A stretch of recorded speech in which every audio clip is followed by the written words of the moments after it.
Bom, vamos lá. Boa tarde a todos, sejam bem-vindos. É um grande prazer que eu posso fazer a abertura desse evento aqui, que é um dos eventos programados, né, dentro da Semana do Servidor. Então, estamos vivenciando aí uma semana muito especial dentro da universidade, com várias atividades voltadas para o servidor, para que a gente possa realmente comemorar, né, essa data tão especial, que é o dia 28 de outubro, mas a gente já antecipando a nossa comemoração e aumentando, né, ou estimulando, ou para que não esqueçamos o orgulho que devemos ter de sermos servidores públicos e mais ainda por sermos servidores da UFES. Então, hoje é um dia bastante importante. Nós iniciamos essa Semana do Servidor com alguns eventos pela parte da manhã aqui no Campus São Cristóvão. E temos algumas programações ainda que vão acontecer hoje, né, como a palestra aqui da professora Ana Raquel, e um pouquinho mais do que vão acontecer os outros dias. Então, só aproveitando, tá, gente? Amanhã nós estaremos em Itabaiana. A abertura vai iniciar às 10h30 da manhã. Então, toda a nossa equipe estará lá, né, junto com a equipe de Itabaiana, promovendo um evento com a participação de todos. Então, nós teremos uma apresentação sobre as práticas integrativas que temos na universidade. Iniciamos basicamente no ano passado, mais profundamente esse ano, mas ainda necessitando divulgar e mostrar para as pessoas o que são as práticas integrativas. Teremos também a presença do Corpo de Bombeiros de Itabaiana, falando sobre os princípios de incêndio e prevenção ao combate, além de atualização de vacinas junto com a Secretaria de Saúde de Itabaiana, né, fazendo essa parceria com a Secretaria, testes rápidos, testes de HIV, VDRL, hepatites B e C, e testes de Covid, né, 19 também, realizado por nossas equipes aqui da universidade. Então, essas programações elas vão se repetir, né? Isso já aconteceu hoje aqui em São Cristóvão, vai se repetir amanhã em Itabaiana. Na quarta-feira, dia 19, estaremos em Lagarto, também com a mesma programação. Na quinta-feira, estaremos no Campus do Sertão. E no Campus do Sertão, a programação é um pouquinho mais extensiva, porque continuaremos lá no período da tarde. Teremos uma palestra lá às 13h30, né, uma palestra presencial, falando sobre relações interpessoais e gestão de conflitos. Na sexta, estaremos em Laranjeiras e fecharemos aí a nossa programação na segunda-feira, no campus de Aracaju, lá no HU, onde faremos a inauguração da nova sala da DIASE no HU, que é uma sala voltada para o atendimento dos nossos RJUs, principalmente no que diz respeito às perícias singulares, né, facilitando um pouquinho a vida do nosso servidor que está nesse campus. Seguido também por uma palestra com o tema Bem-estar e Qualidade de Vida no Trabalho, tá? Então, essa é a nossa programação da Semana do Servidor. E dando continuidade, mas antes da gente ouvir a palestra da professora Raquel, que é um tema super interessante, né, professora? Acho que todo mundo vai ficar refletindo aqui um pouquinho no seu próprio comportamento antes de olhar para o lado, né? Acho que é bem importante isso também. Professora Ana Raquel, então, fique à vontade, a sala é sua, vamos conversar. Vamos lá. Estão torcendo para dar tudo certo aqui. Vocês estão me ouvindo direitinho? Todos? Beleza.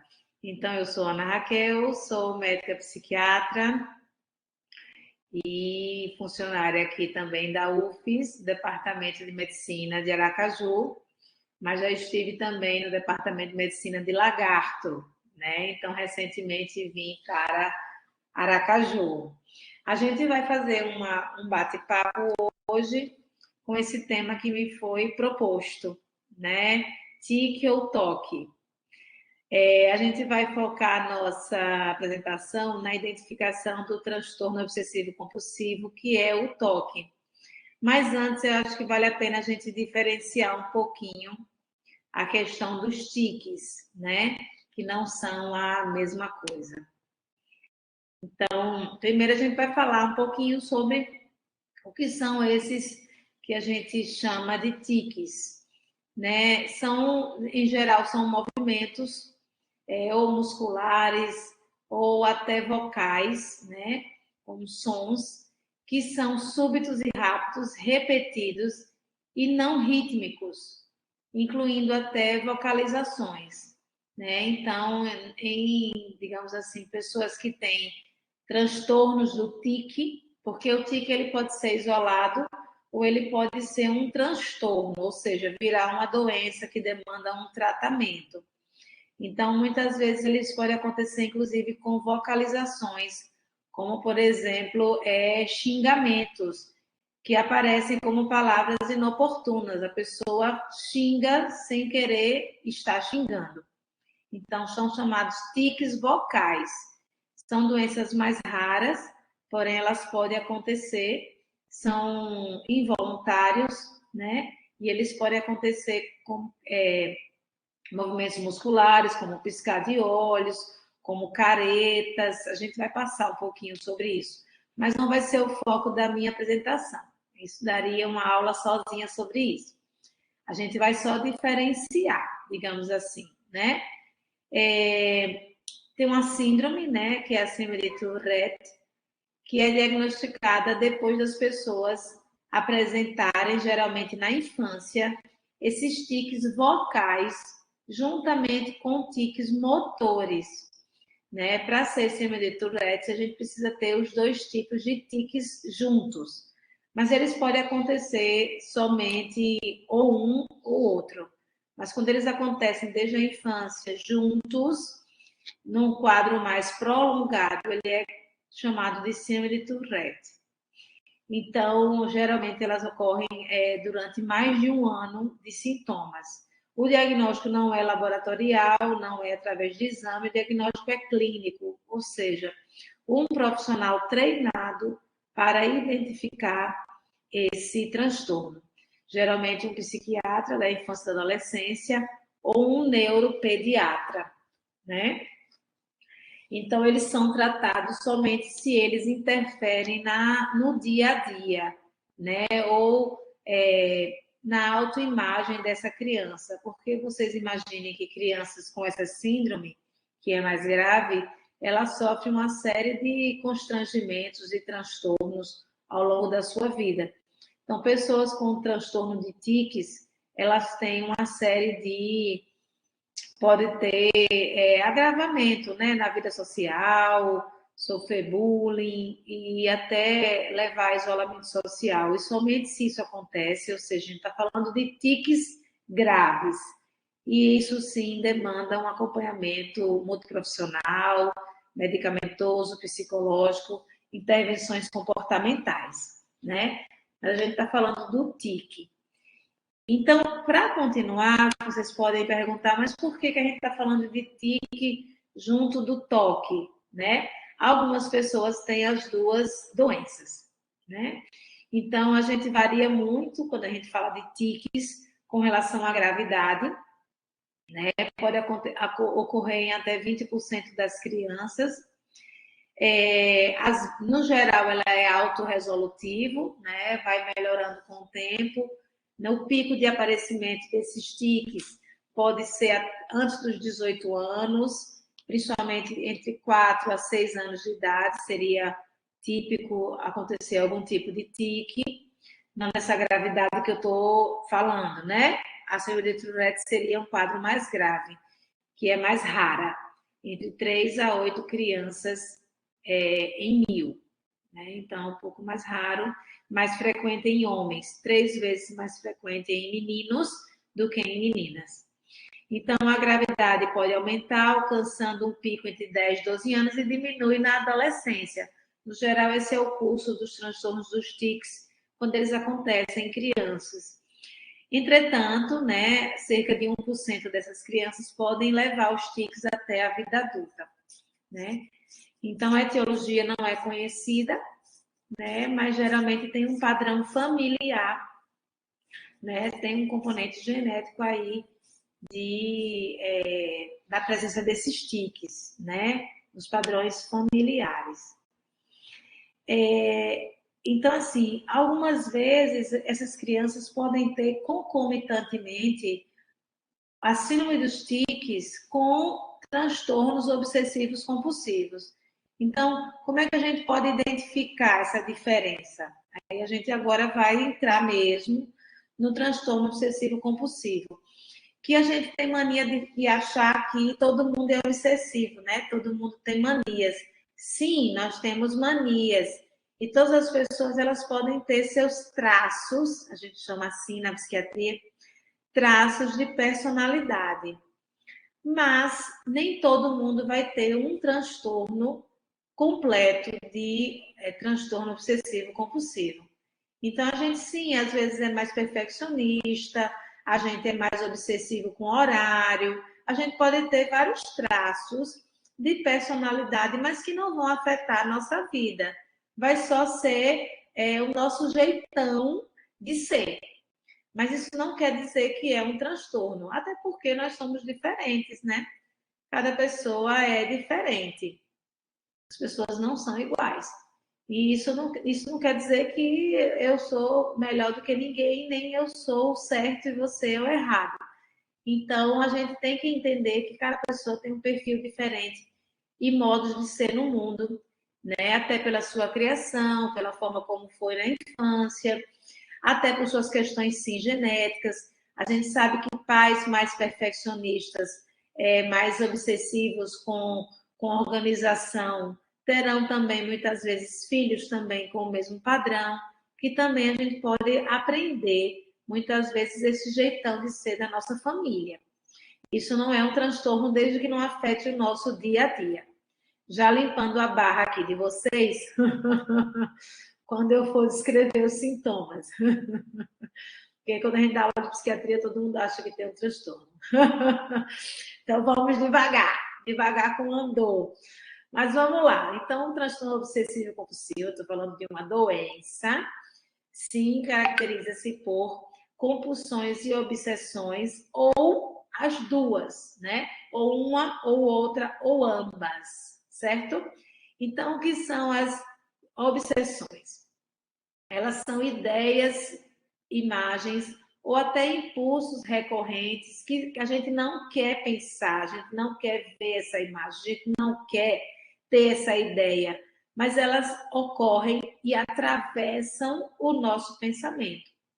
Então, muitas vezes, esse pensamento chamado de intruso ou pensamento intrusivo, um pensamento obsessivo de morte, pensamento obsessivo de doença, pensamento obsessivo em sexo, pode acontecer também, ou em pecado, ou pensamento obsessivo religioso, imagens de acidente, imagens de sangue, de mortes.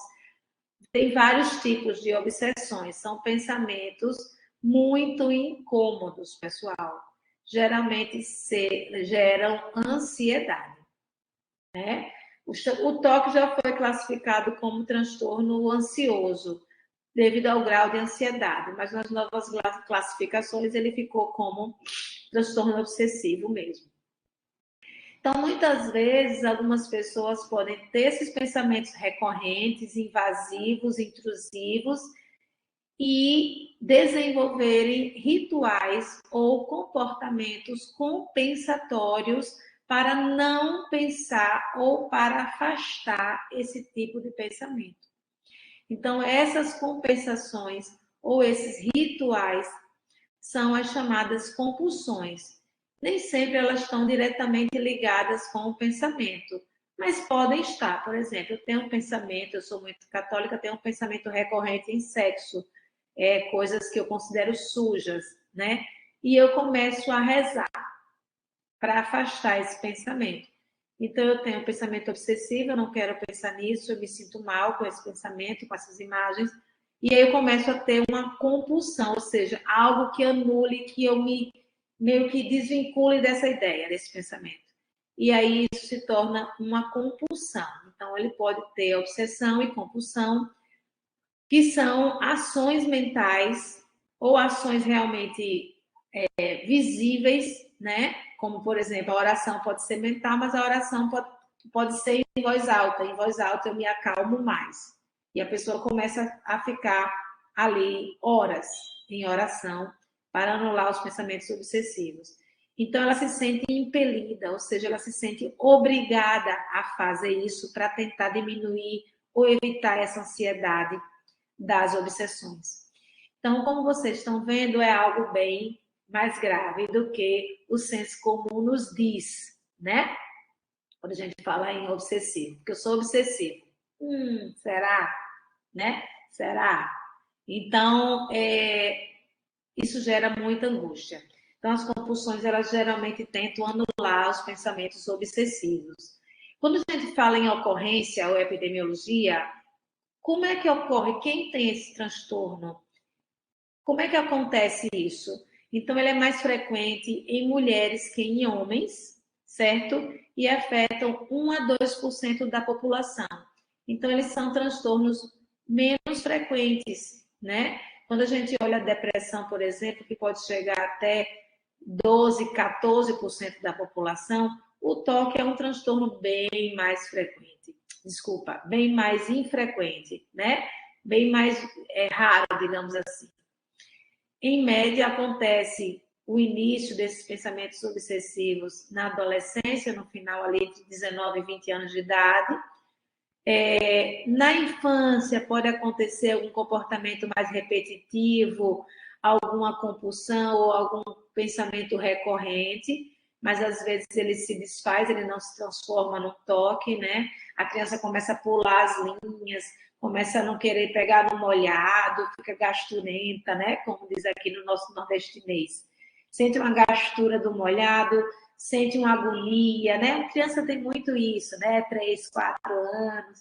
E a gente fica, porque ele tá assim, porque ele tá assim. Calma, isso é da idade, é do sensorial da infância. Isso não quer dizer que ele tá obsessivo, que ele tá com toque.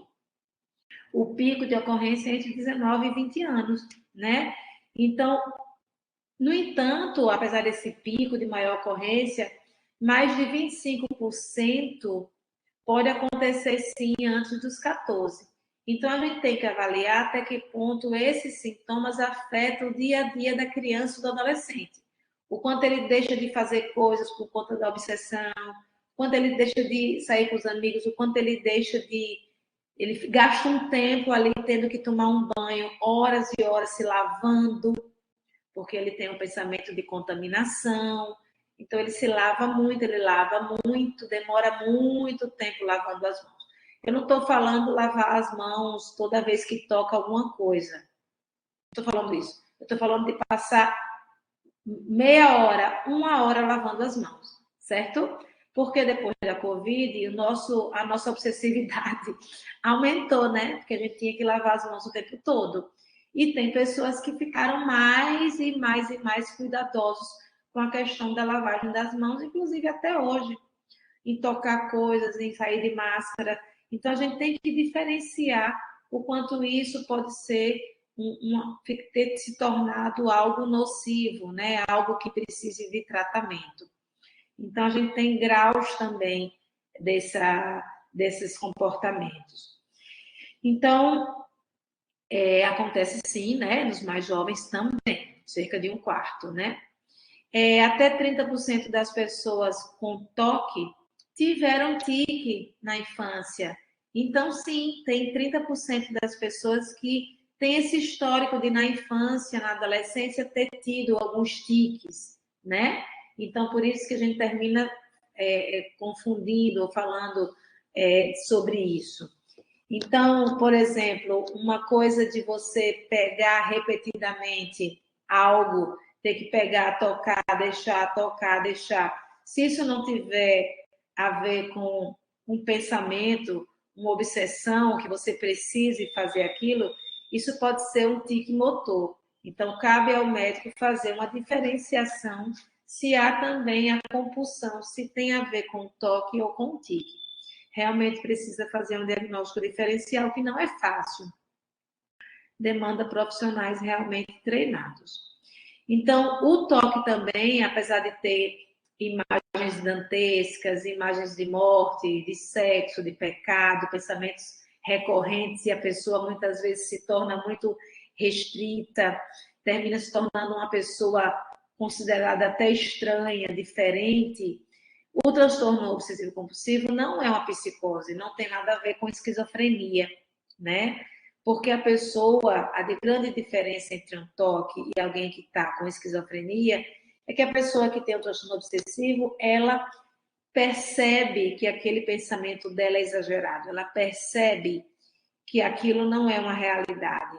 Ela tem noção do que é realidade e do que é esse pensamento dela, então ela tem essa consciência disso.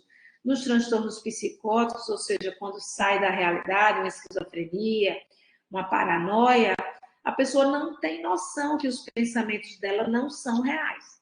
No toque, o paciente tem sim noção, e isso gera muita angústia, justamente por ele não conseguir controlar um pensamento que ele acha absurdo, um pensamento que ele acha que é inadequado, né? Também é importante a gente diferenciar de pessoas que têm um transtorno de personalidade obsessivo compulsivo. Meus queridos, psiquiatria não é simples, é complexo.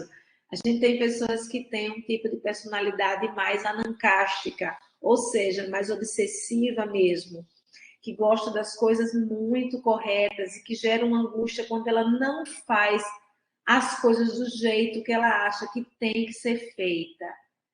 Quando ela faz aquela coisa do jeito que ela acha que tem que ser feita, isso aplaca a angústia.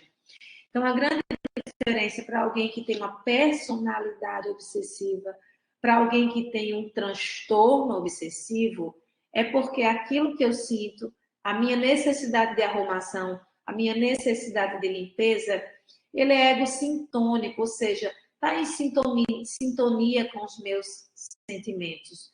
Aquilo não é estranho para mim. Aquilo faz parte de quem eu sou. Eu sou, sim, de uma personalidade mais perfeccionista e obsessiva. Mas no toque há muita angústia com esses comportamentos.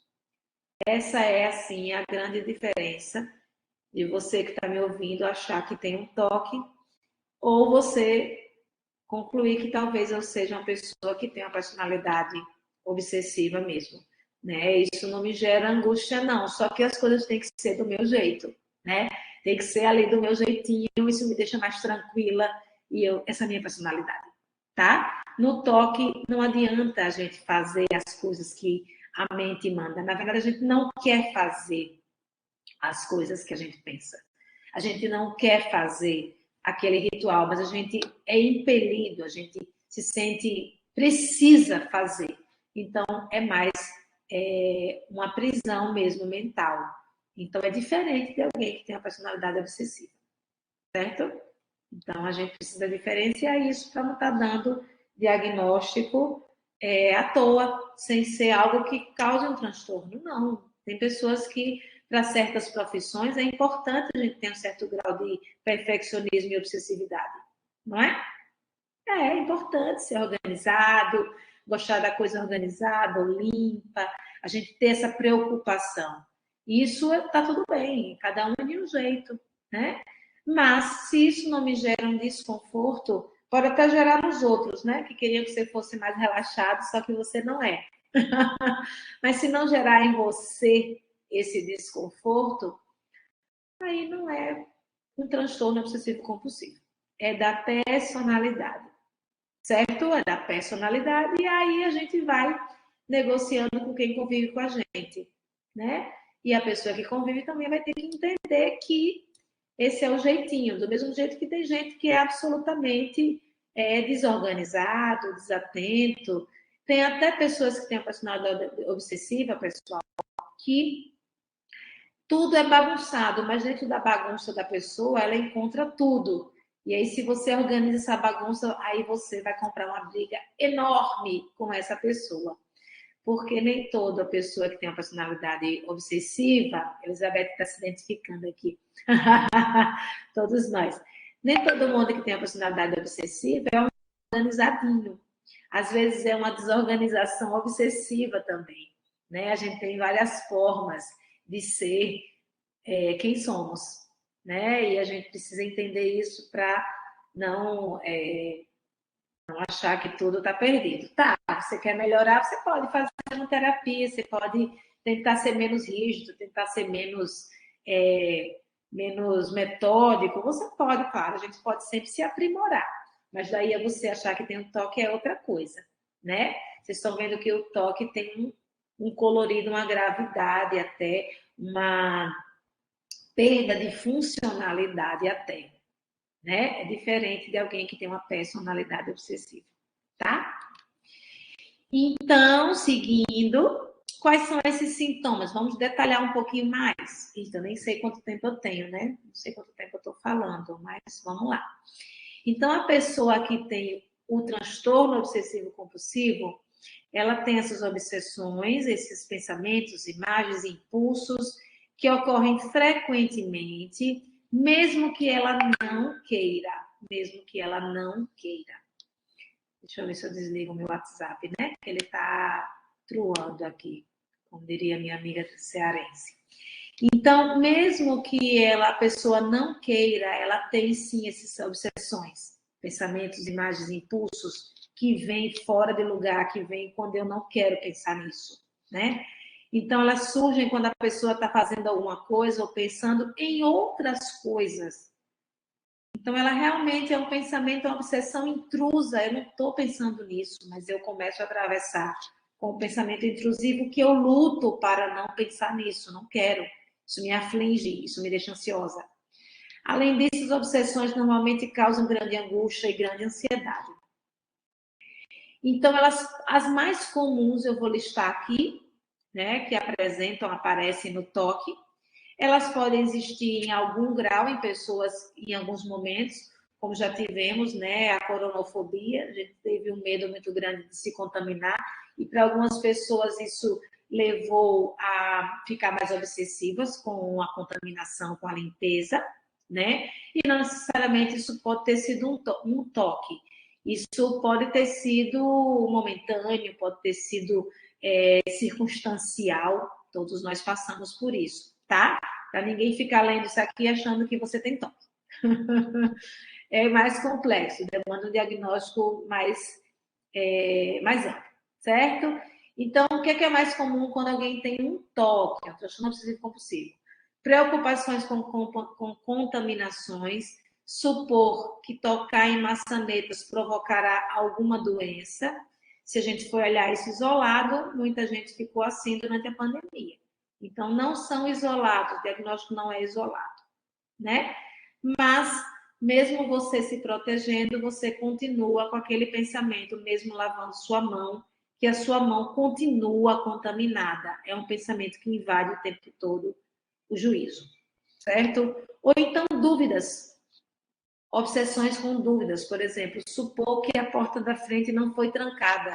E aí você verifica isso 10 vezes, você verifica 15 vezes, você sai e não consegue chegar ao seu destino, porque você precisa voltar para verificar. Eu não estou falando das pessoas que trancam a porta, que verificam 1, 2 vezes. Eu estou falando de seguidamente, de você não conseguir chegar ao seu destino, porque você precisa voltar para verificar o fogão, para verificar o gás, para verificar a janela, repetidamente, obsessivamente verificando, certo? E isso atrapalha, porque você vai terminar chegando atrasado, você vai terminar nem conseguindo sair de casa, não consegue, né?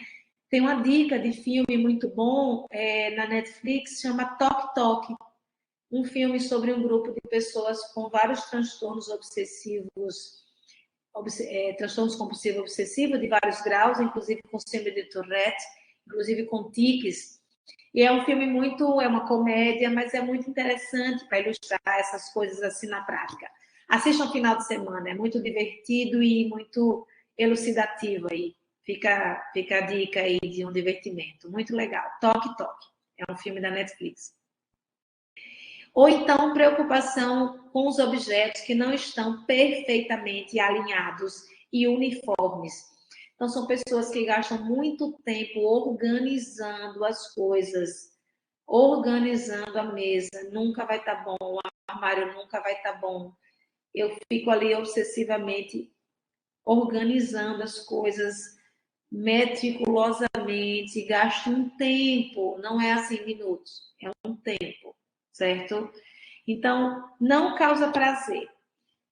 E a gente, às vezes, gosta de organizar as coisas. Tem pessoas que sentem prazer em organizar. Me chamam para organizar seu guarda-roupa. Eu adoro organizar a casa nova. Isso é um prazer, isso não é toque. Uai, tá bom, você gosta, né? Tem gente que gosta, viu? Mas é porque eu gosto de ver tudo organizadinho, eu acho bonito, me dá um prazer enorme. Tá bom, isso não é toque. Toque não tem prazer, não tem satisfação, né? A pessoa luta contra o pensamento, luta contra o comportamento, tá? Essa é a grande diferença de alguém que está com transtorno obsessivo. E as compulsões, que são muitas vezes esses rituais que tentam anular as obsessões ou tentam. Sim, eu tenho meu tempo, né? Quer me dizer o tempo? Será que eu estou passando do tempo? Não? Tá. Então, as pessoas podem desenvolver rituais compulsivos para não sofrer, para tentar amenizar essa angústia. Então, esses rituais, ela tenta responder às obsessões com os rituais. Por exemplo, elas sentem vontade de fazer alguma coisa repetitivo, propositado, intencional, e para evitar essa ansiedade. Então, por exemplo, eu posso começar a contar. Eu começo a fazer as coisas, querer fazer tal coisa, eu começo a contar até 10, contar até 20, contar até 30. Eu começo a ter imagens. Olha só, Deus me livre. Ninguém merece, querido. Eu falando aqui até às 18, a gente conversando até às 18. Mas vamos conversar o tempo que for. Então, assim, pois é, obrigada. Então, assim, eu posso começar a orar se eu for religiosa, se eu tiver dentro de mim isso. Esse pensamento, gente, olha, é tão difícil. Tem gente que tem imagens do demônio, imagem muito assim grotesca e começam a fazer qualquer coisa que eu não pense nisso. Então, isso tem uns rituais para tentar anular isso, ou contando, rezando, alguns rituais. Se eu me sinto muito contaminada, eu estou contaminada, eu começo a lavar compulsivamente, eu posso tirar todos os pelos do corpo, porque eu não quero que tenha nada no meu corpo que traga alguma contaminação. Então, são coisas realmente graves, né? E atrapalham o dia a dia, porque você imagina o dia todo pensando nessas coisas, né? Então, as mais comuns das compulsões pode ser lavar ou limpar alguma coisa, ou limpar o tempo todo as coisas para evitar contaminação, verificar algo para eliminar dúvidas, ou seja, eu começo a verificar várias vezes, eu tenho o pensamento, vamos lá, qual é a obsessão? De que eu tenho uma dúvida, a obsessão é dúvida, se eu tranquei ou não a porta. E a minha compulsão é verificar 20 vezes se eu tranquei a porta, porque eu estou com essa obsessão de que eu não tranquei. E aí eu preciso repetidamente verificar, entendeu?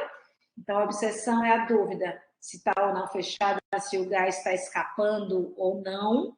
E a compulsão é verificar repetidamente, certo?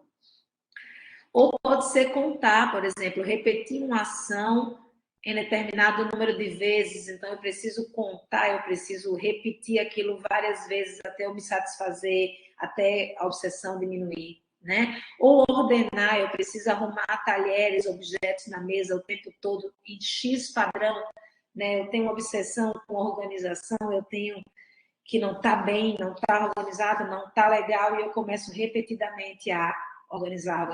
Eu não consigo parar de organizar, eu preciso, porque eu sinto que não está bom ainda, não está organizado, não tá como tinha que estar, e eu vou repetindo. Por isso que se confunde às vezes com o tique, né? Mas vejam que tem uma obsessão aí, não é involuntário, não é do nada, é mediante obsessões e pensamentos e imagens repetidas, certo? Essa é a grande diferença do tique para o toque, né? Então, esses rituais, às vezes, nem sempre eles estão logicamente conectados com a obsessão. Ele pode ser simplesmente para alívio. Ou seja, vi o demônio, começa a rezar. Tá bom, isso tem a ver, está sintonizado. Mas, às vezes, não está sintonizado. Às vezes, é só um comportamento compulsivo mesmo, para compensar o pensamento repetido. Então, esses rituais, no geral, exigem tempo, Não é uma coisa que eu vou organizar, que eu gosto, me sinto bem, depois relaxo. Não é assim, né? É possível que a pessoa fique horas, várias horas do dia dedicada a essas compulsões, certo? Então, pode causar muita angústia. No geral, causa tanta angústia que interfere nessa capacidade funcional da pessoa. E muitas vezes o toque ele é incapacitante. A pessoa não consegue fazer as coisas porque precisa estar ali nos seus rituais obsessivos compulsivos, certo? Então, a maioria das pessoas com toque sabe que esses pensamentos eles não refletem riscos de verdade, né? Ela sabe que o demônio não é o demônio, mas ela vê e ela dá um gatilho mental, né? E que esses comportamentos compulsivos, ou seja, orar tantas horas, eles são em excesso. A pessoa tem noção, ela não consegue parar, não consegue não fazer, porque a angústia é muito grande. Então, esses sintomas podem causar um desgaste muito grande em relacionamentos, e a pessoa com toque, ela pode ter o pior desempenho na escola, pior desempenho no trabalho, porque elas têm elas perdem muito tempo aí. Muitas vezes as pessoas não sabem que elas estão com esses pensamentos, nem sempre dá para ver, né? A gente acha que a pessoa é muito lenta, mas na verdade ela está obsessivamente organizando as coisas, ela precisa fazer aquilo naquele tempo. Então, a gente precisa devagarzinho buscar auxílio para tentar diagnosticar se é um toque, né? Ah, tá certo. Falo sim, de compras. Não é toque, tá? É outra coisa, mas eu falo sim, me lembre. É outra coisa, é outro assunto, mas eu falo. Deixa eu ver aqui, desgaste para o relacionamento. Sim, aí o toque pode ter um pior desempenho escolar, já falei, e também aspectos da vida cotidiana, né? Podem se tornar pessoas solitárias, pessoas mais erráticas, isoladas, com grandes dificuldades, né? Sociais, eu diria, profissionais, pessoais, etc. Então, o diagnóstico realmente é feito pelo médico treinado, psiquiatra, tá?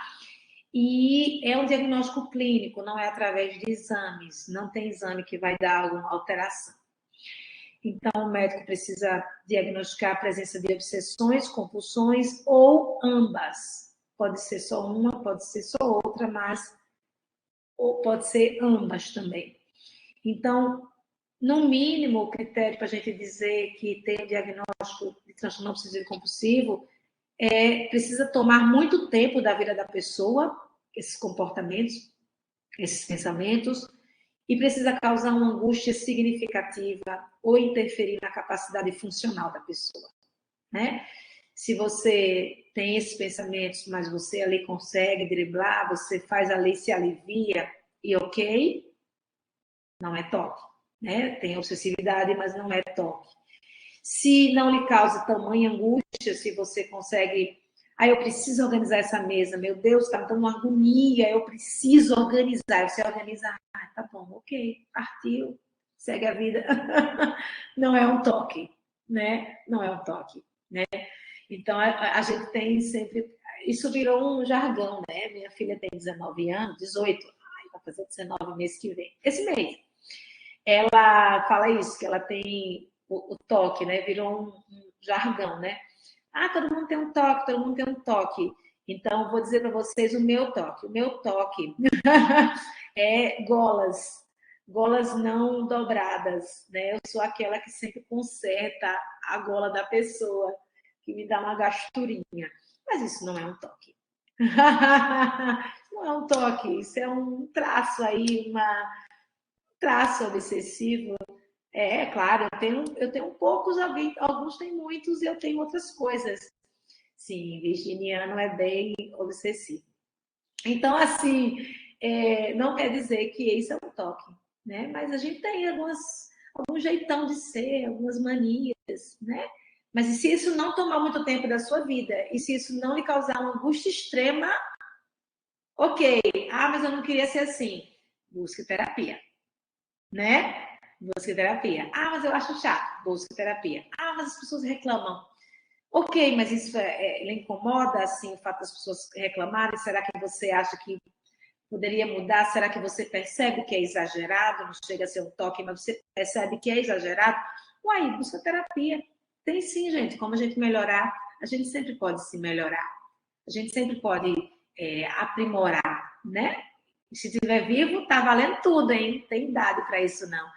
Então, a gente sempre pode melhorar. Então, busca terapia, tem terapias específicas para o tratamento, né? Uma delas é a TCC, a terapia cognitiva comportamental. Ela é específica para pessoas que têm obsessividade, tenham toque ou não tenham toque, essa é a terapia para você. Né? Se você tem pensamentos recorrentes, perfeccionismo, tem uma coisa que lhe incomoda em ser muito metódico, eu queria ser mais relaxado, mas eu não sou. Esse é o tipo de terapia que vai lhe ajudar, né? Elizabeth está aqui perguntando.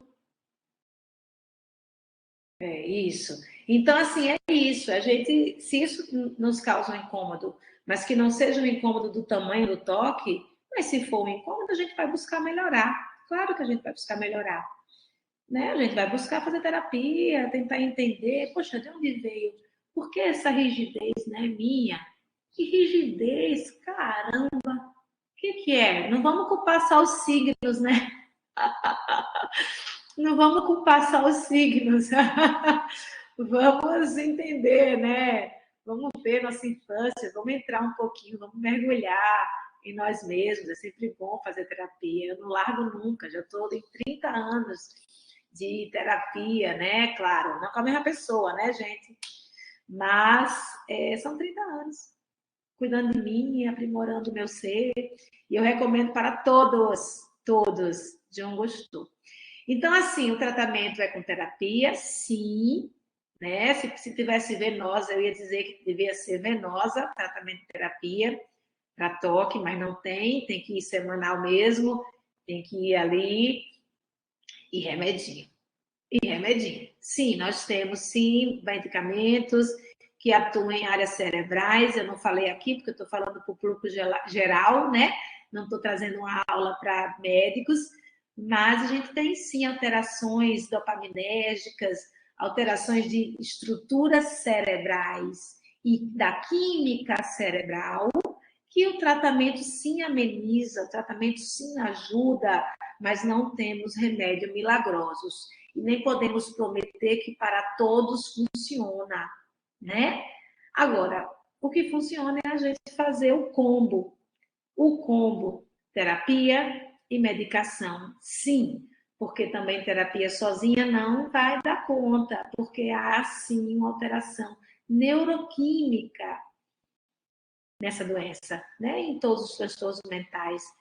Então, acredito que estou aqui, devo estar finalizando, mas quero aproveitar essa oportunidade para dizer a vocês que não tenhamos medo do psiquiatra, dos remédios, né? Não tenhamos medo das nossas fragilidades, né? A gente é humano e o humano é bonito porque a gente sou eu e nossas circunstâncias. Então, a gente tem sim fragilidades, momentos de fraqueza, de necessidade de ajuda. Então, a psiquiatria e a saúde mental evoluíram muito. Então, eu gosto de aceitar esses convites porque eu sempre falo a mesma coisa, né? A gente precisa vencer isso. Vejam, os transtornos mentais são muito frequentes para a gente não tratar, para a gente ter medo. Não é questão pessoal sua, que você é fraco, que você não dá conta, que você tem que dar conta. Peraí, não. Tem alterações neuroquímicas quando a gente está triste e a gente fica deprimido. O nosso corpo acompanha e adoece. Então não é, não, mas eu vou sair, vou fazer academia, tá bom, ótimo. Fazer academia é remédio, verdade, né? Mas e se precisar tratar? Por que esse medo? A gente precisa vencer isso. Já tenho recebido, tenho percebido no consultório pessoas que têm vencido, homens, né? Homens, cuidem-se. Poxa, vocês buscam muito pouco ajuda, né? O toque é frequente em homens. Poxa, depressão em homens. Então, assim, pessoal, não tem que ter medo, não tem que ter receio. A psiquiatria evoluiu muito. A gente tem medicamentos maravilhosos, a gente não sai mais dopando as pessoas. Sim, eu sei, a psiquiatria já fez isso, né? E eu acho que vocês têm que procurar bons profissionais e buscar, assim, ajuda se tiver com dificuldade, tá com muita tristeza, tá sentindo a vida sem graça, tem um pensamento de morte recorrente. Gente, isso tem tratamento, tá? Não precisa ser assim, você não precisa ficar só nisso, né?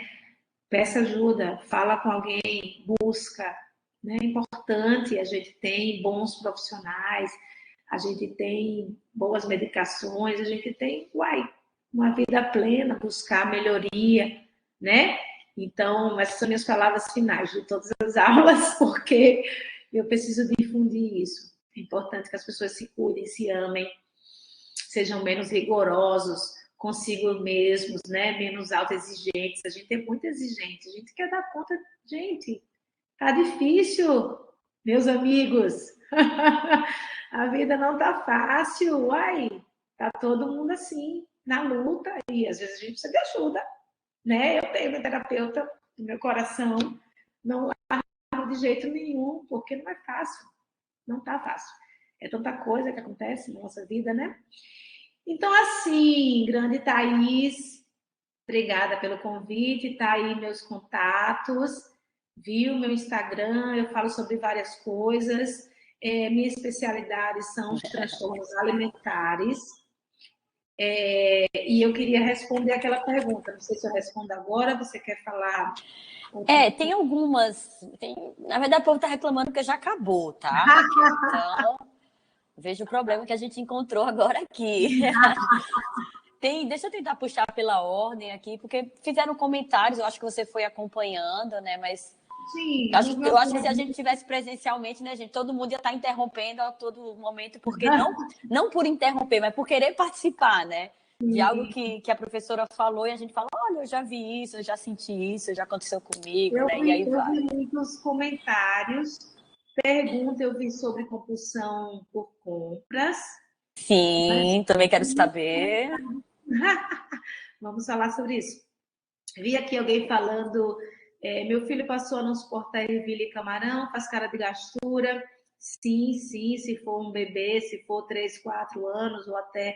Aí tem que olhar para isso sim, né? Porque pode ser da idade, e aí tem que acompanhar, tem que estar junto com a nutricionista também. Como eu sou especialista em transtornos alimentares, como eu estava dizendo para vocês, essa é a minha especialidade, eu faço psiquiatria geral, mas eu trabalho muito com alterações do comportamento alimentar, né?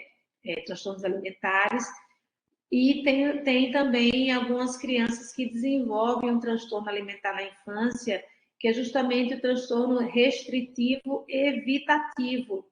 Mas também não é qualquer restrição e evitação de comida que eu vou achar que é um transtorno, né? Quando a criança passa a não ganhar peso, quando ela passa realmente a ter dificuldade no desenvolvimento infantil, com baixo peso, ter várias restrições alimentares, aí sim a gente tem que buscar ajuda profissional, tá? Mas tem uma fase da infância, os 3, 4 anos, 2 e meio por aí, que a criança fica assim, não quero verde, não quero isso, pastoso, não gosto, e começa a ter um paladar mais chato. Tem a ver também com o próprio desenvolvimento. Deixa eu ver mais, viu mais alguma coisa aí, Thaís? Sim, a Elizabeth fez vários comentários super interessantes aqui, e ela falou de um que ela viu na pandemia, né, uma amiga que saía de casa e passava álcool em gel até no rosto, e mesmo assim pegou Covid 4 vezes, né? Eu também vi isso, viu, Raquel? Tem gente aqui no trabalho mesmo que andava com um potinho de álcool assim, e a cada 2 segundos ia passando na mão, né? Assim, sem pegar em nada, sem pegar em ninguém, a cada 2 segundos passando. Não sei se caracteriza também, mas acho que é parecido com essa situação que Elizabeth falou. A gente só considera como realmente um transtorno, né? Se isso, por exemplo, vamos lá. A psiquiatria e a saúde mental, ela tem que ser contextualizada, né? Por exemplo, ouvir vozes, né? Ouvir vozes, ver coisas. Se eu for no centro espírita, eu vou achar que todo mundo lá está precisando de remédio, né? Aham. Então, assim, não é assim. Não é assim. A gente precisa contextualizar o que vai acontecendo. Veja, nós estávamos numa pandemia, onde nós precisávamos usar, evitar a contaminação, né? Então, as pessoas, sim, ficaram mais obsessivas. As pessoas, sim, ficaram mais obsessivas com essa questão da limpeza, da contaminação, umas mais, outras menos. E ao longo dos meses, dos anos que nós estamos passando, essa intensidade, ela foi se reduzindo na maioria das pessoas. Porém, talvez existam pessoas, ou sim a gente vê pessoas que ainda sentem ansiedade quando pensam, por exemplo, em sair de casa, né? Quando pensam em estar em espaços com outras pessoas. Então, se a gente contextualiza para o momento atual, isso já deveria estar mais suave, né? Mas algumas pessoas não vão dar conta de estar mais suaves, e essas pessoas precisam sim de fazer acompanhamento de terapia, né? E aí lembrem que para ser um toque precisa ter ideias obsessivas, compulsões, né? Ou ambos. Então precisa ser limitante do dia a dia. Ok, eu fico com medo da contaminação, mas eu saio com medo mesmo. Eu levo meu negocinho lá, mas eu tô lá no meio das pessoas com a minha máscara, tô com medo, mas tô lá, tá? Isso não é, isso, ok, tá obsessivo, é verdade, mas tá incapacitante? Não necessariamente. Esse exemplo que eu dei, né? Quando está incapacitante, quando está limitante, quando está gerando muita angústia, aí sim eu preciso procurar ajuda psiquiátrica, eu preciso do médico, porque eu não estou dando conta, não consigo voltar ao trabalho porque está todo mundo sem máscara e eu estou em pânico, eu não consigo trabalhar. Pronto. É disso que eu estou falando, certo? Eu não consigo, não dou conta, não estou conseguindo. Então, essa pessoa está precisando de ajuda. Então, tem uma gradação, tem um contexto a ser levado em conta, né? Para a gente não ficar. Agora, veja, a gente estava na pandemia, né? Assim, uns mais relax, outros mais obsessivos mesmo, outros mais cuidadosos, mas isso estava dentro do cenário que a gente estava vivendo, não estava fora, né? Talvez aqueles mais descuidados é que estavam off, né? Os mais descuidados é que estavam, assim, meio fora do que se esperava, né? A gente está na pandemia e vai com a festa, uai, no meio da pandemia o povo morrendo e você baladando, então, quem está mais certo, quem está mais errado, né? Quem está mais dentro do contexto esperado. Então, a gente tem que relativizar as coisas. Certo. Alguns outros comentários aqui, aí vem a pergunta sobre a compulsão por comprar, né? Sim, Algo assim. certo. Bom, vamos lá. Eu não sei se foi a mesma pessoa. Tem outra Foi a Fabi pergunta. Clécia. Fabi Clécia. Ah, tá. Tem uma pergunta aqui da Emanuela. Será que tem a ver com compras? Aqui, ó. Eu gostaria de saber se uma coisa. Não, saber uma coisa sobre comprar um objeto determinado, comprar vários do mesmo objeto, só que diferente, como, por exemplo, canetas. Precisa comprar por ser diferente das outras 100 que já tem. Pode ser toque? Tá. Tá meio compulsivo o comportamento, mas não me parece toque. A não ser que tenha, por exemplo, um distress, né, que a gente chama de distress no inglês, que tenha um contexto de pensamento intrusivo, né? Isso está me parecendo, estou falando de longe, não avaliei ninguém, não sei, tá? Mas está me parecendo, sim, colecionar tem uma pegada toque. Colecionar tem uma pegada obsessiva, mas é uma pegada só colecionadora, não é um toque, né? É só colecionar. Dentro dos transtornos obsessivos, nós temos alguns outros capítulos.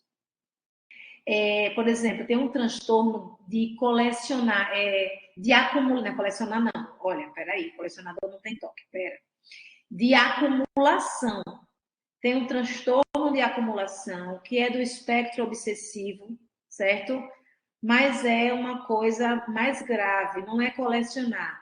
Claro que pessoas que colecionam, a gente pode dizer que é o tipo de personalidade de pessoas que gostam que tem essa coisa mais, pode ser um traço obsessivo, mas não é uma coisa que leva um transtorno. Colecionar não gera um transtorno, né? Não gera um transtorno. Colecionar não sei, uma mania. Eu gosto de ter ali minhas coisinhas. Eu gosto, isso é meu, mas eu vivo minha vida normal, não é um toque, né? Então, a questão da. Vamos por partes, agora apareceram várias perguntas. Vamos à questão das compras. Vamos lá. Eu gosto de colecionar lápis de cor, eu me sinto bem, aquilo me dá um prazer enorme. Comprar de várias cores, eu pinto e eu gosto de vários lápis. Tá bom, gente. Tem dinheiro para comprar? Não tá roubando para comprar? Não tem. Tá bom, é uma mania que a pessoa tem. Tá bom, ok. Ela até pinta, né? Pior seria se ela nem gostasse de pintar e colecionasse lápis de cor, né? Que também não tem problema nenhum. Ok, cada um com suas manias. Mas não gera um desconforto, não gera uma angústia, porque eu tenho essa mania, né? Então, isso é outra coisa.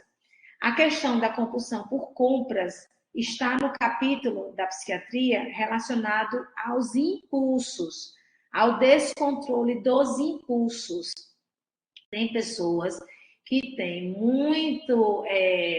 que é muito impulsiva e pode desenvolver momentos que usam as compras para aliviar sintomas de ansiedade, tristeza, e elas não se controlam e terminam comprando coisas sem necessidade, mas assim, não é perda de controle nas compras. É, por exemplo, eu quero comprar, eu preciso comprar esse momento. Pode ser desse jeito, que a gente tem a sociedade inteira fazendo isso, para se acalentar com comprinhas, mas tem pessoas que podem sim perder o controle, se endividar. E aí, como psiquiatra, eu precisaria fazer um diagnóstico diferencial, se é um transtorno bipolar, se ela está no momento de euforia comprando, ou se é só um impulso de comprar, mesmo sabendo que eu não posso comprar, que eu tenho que pagar meu cartão, mas eu preciso comprar. Ai, me alivio muito quando eu compro. Ai, fiquei endividada. Então, eu tenho um descontrole dos impulsos. Isso tem a ver com a personalidade, isso também tem um transtorno de descontrole do impulso, quando essas compras e os comportamentos impulsivos, como jogos, como vícios em jogos, isso é do campo dos vícios. Não é um vício, tá? Mas no cérebro funciona tal como um vício. Tem tratamento medicamentoso, tem tratamento psicoterápico, tá? Mas não é toque. É outra coisa, certo? Toque é pensar todos os dias em suicídio.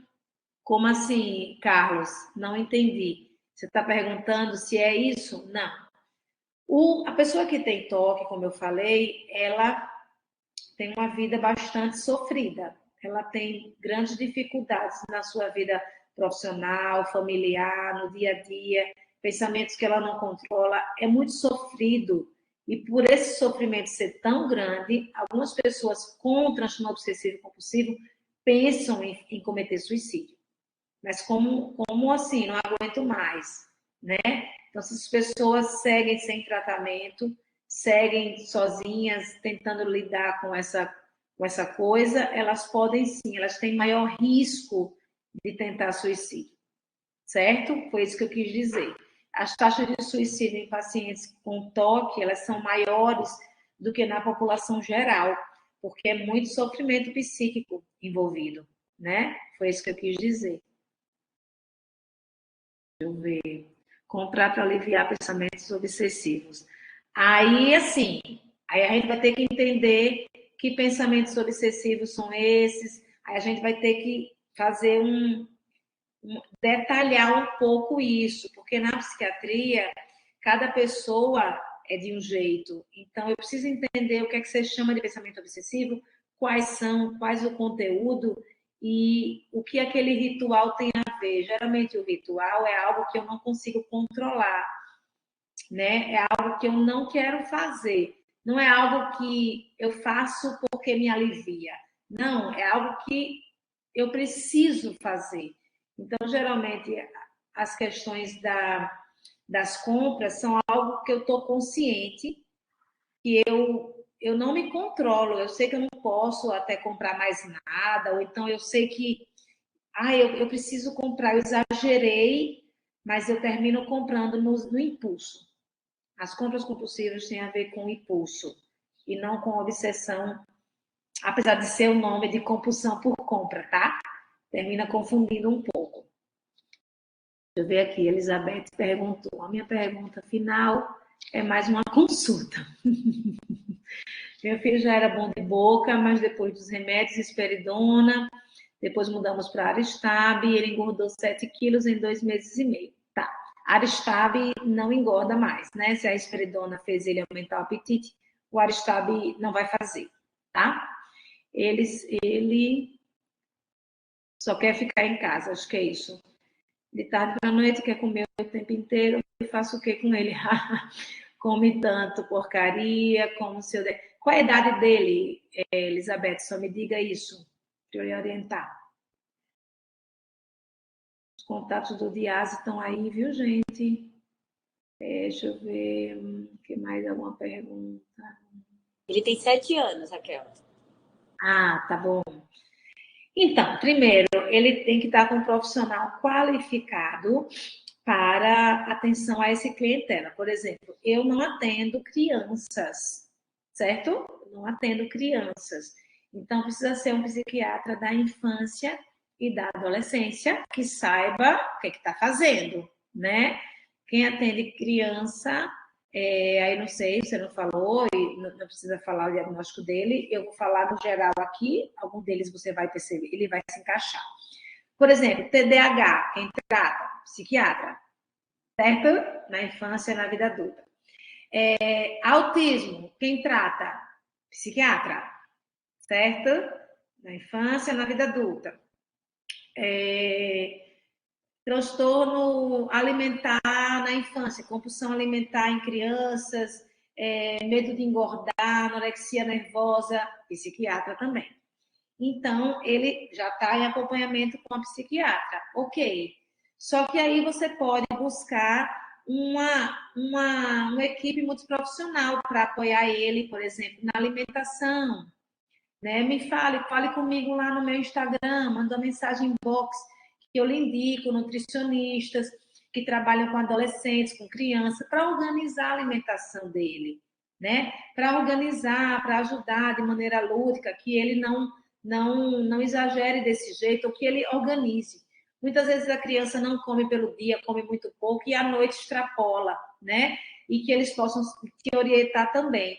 Então, precisa ter um psicólogo, um nutricionista e um psiquiatra para fazer um acompanhamento, né, multiprofissional. Os nutricionistas que eu indicaria seriam nutricionistas comportamentais, porque não trabalha com dieta. Não é indicado a gente fazer dieta para criança, né? É indicado a gente fazer terapia nutricional, alteração do comportamento alimentar, olhar para esse comportamento, identificar gatilhos, é diferente da prescrição de uma dieta, não é recomendado. Então, me mande mensagem inbox que eu lhe indico excelentes profissionais para você agendar.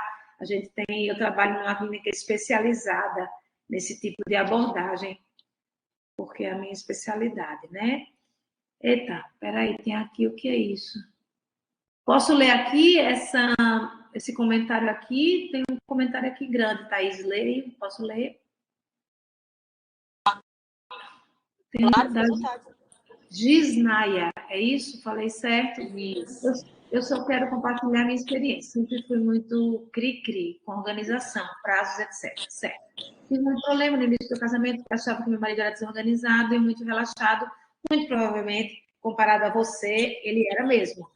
né? Se você fala que você era assim, então, com certeza, ele era mais organizado, né? Porque você é muito organizada, né? Fazia um contraste bem legal. Isso piorou com o nascimento da minha filha. Mas meu marido conseguiu mostrar que eu estava perdendo tempo, encrencando com detalhes, não tinha grande impacto na nossa vida e resolvi fazer terapia. Muito bem. Hoje continuo organizada, que bom, parabéns. Eu invejo. Tenho certas manias nesse sentido, tá bom? Mas já consigo adiar uma tarefa ou uma arrumação para poder curtir com minha família. Então, uma pessoa que faz terapia. Uma pessoa que faz terapia. Né? É isso, Gisnaia. Obrigada, viu? Pelo seu disclosure aí, pelo seu depoimento. É isso, gente. A gente vai aprendendo mesmo, né? Vai aprimorando, vai buscando ser feliz. Professora, eu queria só reforçar, assim, que acho que é muito importante, né, o pedir, buscar ajuda, né, nesses casos ou em outros casos.